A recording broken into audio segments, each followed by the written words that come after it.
नमस्कार, मैं अजय। वो वादा और वो बात एमएलए गली गली में बनाऊंगा अजय भाई। तो अजय अलवासी एडवोकेट भी और कांग्रेस के कहीं ना कहीं एक कर्मठ हो गए ईमानदार कार्यकर्ता कह सकता हूँ, क्योंकि मैंने आपकी लोकसभा के अंदर काम देखा भाई। नमस्ते। मैं अजय भाई सबसे पहले तो आपको नमस्ते करता हूँ, जो आपके दर्शक उन सभी को भी नमस्ते करता हूँ, उनका हाथ जोड़कर भाई अजय पहला आने दे पूरा परिचय। मैं एडवोकेट अजय हलवासिया गांव हलवास से बिलोंग करता हूँ और मैं जाति से राजपूत समाज से संबंध रखता हूँ। तो आप थोड़ा आपके काम धंधे के बारे में बताओ। मेरा प्रोफेशन वकालत है। मैं 2002 से वकालत कर रहा हूँ लगातार। तो थारे गांव में तो एमएलए भी कई है भाई। हमारे गांव में कोई एमएलए का कोई दावेदार नहीं है। अमर सिंह थे। कांग्रेस में अब कोई दावेदार नहीं है। ये बात कांग्रेस में क्यों कोई? कांग्रेस पार्टी में अमर सिंह ही थे, अब उसके बाद तो कोई कांग्रेस पार्टी में इतना सक्रिय नेता वहां है नहीं इस इलाके में। तो अब आप लोगों की क्या तैयारी है? मैं तो चौधरी भूपेंद्र सिंह जी हुड्डा का भगत हूँ और कांग्रेस पार्टी हाथ के चुनाव के लिए, हाथ के निशान के लिए लड़ता हूँ। अगर पार्टी मुझे चुनाव चिन्ह देगी तो मैं लड़ने के लिए तैयार हूँ, और किसी की को भी देगी तो मैं उसका तो पार्टी है जितना को टिकट दे के कारण का टिकट दे तेरे में से की खसबू आवे तो टिकट तू दावेदार ठोका है। क्योंकि पहला तो मैं वकालत में हूँ और हमारे 1502 साथी वकील हैं, मैं सब वकीलों से परिचित हूँ। और दूसरा मेरा जो, क्योंकि मैं नीम सिंह के वंशजों में गिना जाता हूँ, क्योंकि बाबा नीम सिंह के परिवार से मैं आता हूँ। लोड और आलू दो भाई थे और हम आलू मोहल्ले से निकले हुए हैं। 8 ही लोड के पाने और 8 ही आलू मोहल्ले के पाने हैं। तो क्योंकि भिवानी में भी हमारा आधा हक भिवानी में भी बनता है। और फिर कल्याण सिंह ने जाके गांव हलवास को बसाया था, जो आलू सिंह के पोते थे, और इससे जाकर 4 गांव और बस गए हलवास से निकल के। तो 20-25 हजार वोट हमारे इस इलाके के 4-5 गाँव के हैं। और भिवानी में हमारे परिवार पुराना यहाँ से है, संबंध रखता है, तो इनसे भी मैं पूरी परिवार वोट मांगा है, किसी और वोट मांगेगा? मेरे तो छत्तीस बिरादरी के लोगों के साथ मेरा संबंध है। मैं ये पूछ रहा हूँ कि कांग्रेस पार्टी में ऐसा क्या गुण लगा आप व्यक्तित्व में कि आपको टिकट दी जाए, क्योंकि आप दावेदार है? देखो, मैं लगातार समाज सेवा करता रहा हूँ और शहर में आप कहीं भी सर्वे करा के देख लिया, अगर मैं सर्वे में पास नहीं हूँ तो मैं बिल्कुल चुनाव लड़ने का इच्छुक नहीं हूँ, क्योंकि 36 बिरादरी के लोग मुझे जानते हैं। 10-15 एमसी तो मेरे साथ पड़े हुए हैं, कुलदीप, बलवान, कमल, हरीशरूप, पिंकी, ये मेरे साथ के छात्र नेता रहे हैं। टोटली इस भिवानी शहर के छात्र नेता, समस्त एमसी, गांव के नंबरदार, सरपंच, सब मुझे अच्छी तरह विश्वास है कि वो लोग छात्र नेता रहे हैं, पार्षद रहे हैं, जो और साथी रहे हैं, वो सारे टिकट मिलते अब अपने गली हो जाएंगे, जबकि वो उनमें तो कोई टिकट सारथी बने बैठा था। देखो, हमारा एक आपस में हमेशा मित्रता का संबंध रहा है। अगर मुझे टिकट मिलती है तो मुझे पूरी उम्मीद है कि समस्त जो मेरे युवा साथी है, जो मेरे साथ कॉलेज से जुड़ा हुआ, क्योंकि मैं छात्र राजनीति से भी जुड़ा रहा हूँ, और मुझे उनसे पूरी उम्मीद है, क्योंकि वो हमेशा जब भी मुझे जरूरत पड़ी है मेरा मार्गदर्शन करते रहते। तो टिकट लेने के कारण भाई, एमएलए की दौड़ मारने के कारण भाई, मैं तो एमएलए में नू आया हूँ कि मैंने ये काम करने हैं। क्योंकि भिवानी जो शहर है ना, बहुत पिछड़ता जा रहा है। क्योंकि जब हम कभी कोर्ट में बैठते हैं, एक सेशन जज थे, वो कहते थे कि भिवानी में बिछोड़ा पाने जो विकास होना चाहिए था, वो शहर का विकास नहीं हो पाया। आज यहाँ उद्योग धंधे कोई नए स्थापित नहीं हो पाए। बेरोजगारी आज हरियाणा में चरम सीमा पर, भिवानी उसमें सबसे ज्यादा वो है, क्योंकि यहाँ न तो कोई रोजगार के साधन है और न ही यहाँ कोई इंडस्ट्रीज वगैरह है, न ही कोई एजुकेशन की ऐसी कोई सिटी है जो या एजुकेशन का हब हो या मेडिकल का हब हो।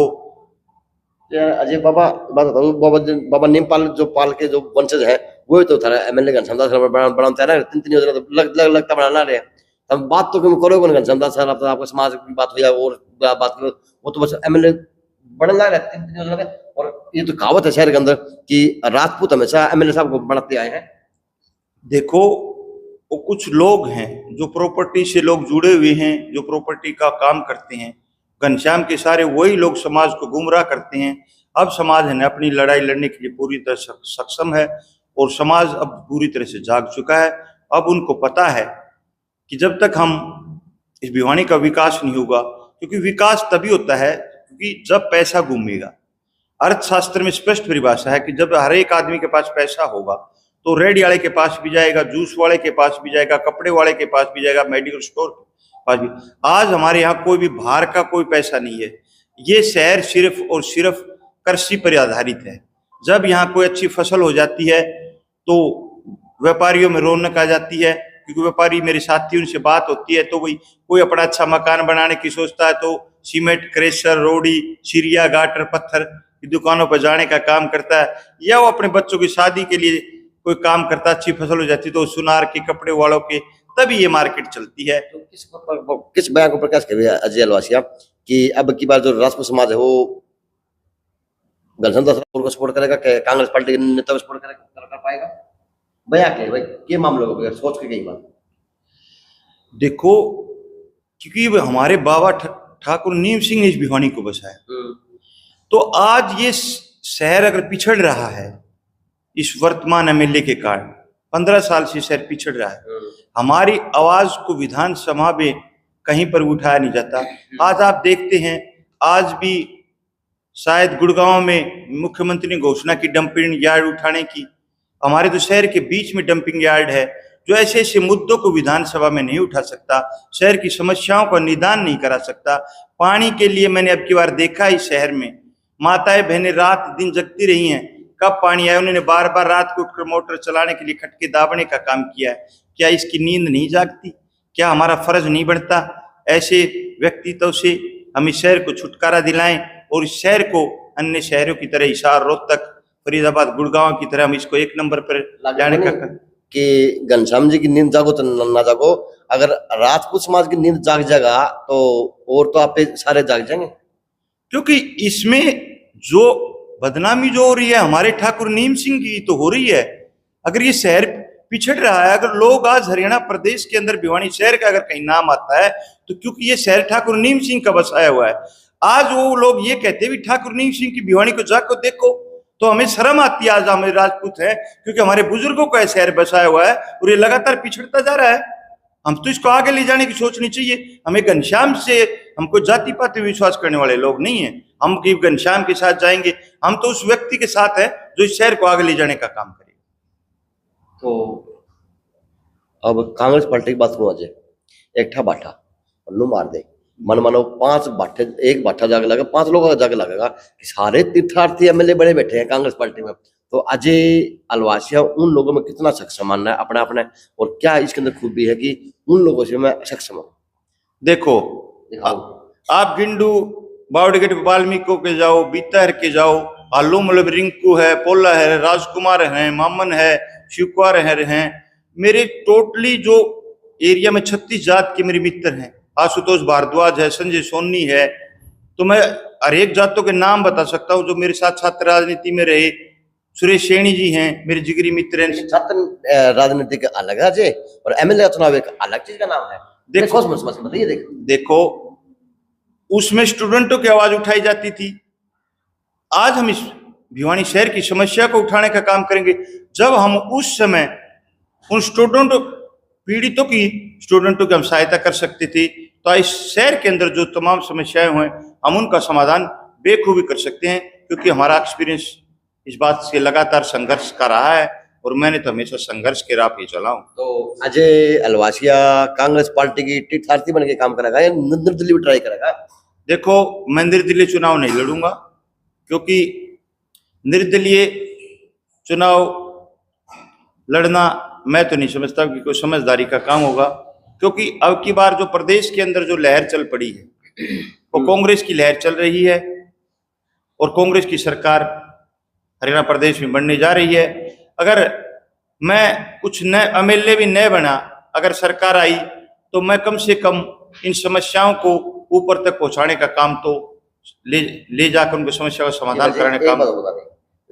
अगर आप मैं राजपूत समाज की बात करूं तो संदीप सिंह फर्स्ट, अभिजीत लाल सिंह 2, धीरज सिंह 3, अच्छा जी चौथा अजय अलवासिया 4।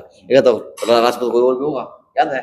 मैं हम चार कैंडिडेट चार दो ही- कि चार तो हम एक ही पार्टी में तो टिकट मांगो तो चार में मजबूत कौन है भैया आज बात करो देखो- चार में अगर बात करा देखो भाई संदीप सिंह भी हमारे सीनियर नेता हैं और अभिजीत लाल सिंह का परिवार भी भाई पुरानी राजनीति में रहा है जी और धीरज भी युवाओं में अब सक्रिय हैं और राजनीति कर रहे हैं।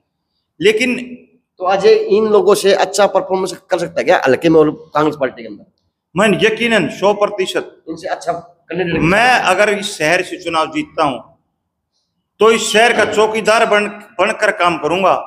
हमेशा मैं हर समस्या के समाधान के लिए जी हर भाई, दुख तकलीफ चौकीदार के लिए मो- खड़ा पाऊंगा। चौकीदार मोदी साहब भी बने थे देखो मोदी तो अमीरों का चौकीदार बना था, मैं गरीबों का चौकीदार बनूंगा क्योंकि मैं उन घरों में जाता हूं जहां रहने की जगह नहीं है, पीने का पानी नहीं है, सीवरेज की समस्याएं मुंह बोले खड़ी हैं आज शहर के अंदर। तो चुनाव की तैयारी पूरी पूरी करेगा देखो मेरी चुनाव की तैयारी हमेशा रहती है। चुनाव जब भी मुझे पार्टी आदेश देगी, भूपेंद्र सिंह हुड्डा का मुझे आशीर्वाद मिला तो मैं 100% चुनाव लड़ने के लिए तैयार हूं। तो कांग्रेस पार्टी ने जिस प्रकार से निकाला हुआ है कि मैनिफेस्टो क्या वो बात निकाली कि अब की बार कार्यकर्ता के आधार पर काम के आधार पर उसको टिकट दी जाएगी और जी जिस नेता जिस कार्यकर्ता में दम होगा उसको टिकट देने का काम करेगा। तो सही बात है, मांगने का सभी को हक है, चाहे वो छोटा कार्यकर्ता हो चाहे वो अजय अलवासी वर्ग का बड़ा कार्यकर्ता हो। तो एक नई उमंग और एक नई जोश अजय अलवासी के अंदर, और इन्होंने कहा कि कांग्रेस से मैंने भी ताल ठोकती देखी जाएगी क्योंकि जरूरी है, क्योंकि हम कहीं सुते हुए को 3 बार योजना से हम बड़ा तैयार है। लेकिन अब की बार राजपूत समाज भी जाग गया और राजपूत समाज के जो अंदर के लोग हैं वो भी जागृत हो गए अपने हल्के के लिए, अपने शहर को बचाने के लिए। तो जी ये JNC से अजय नायक, दीपांशु शर्मा की खास रिपोर्ट।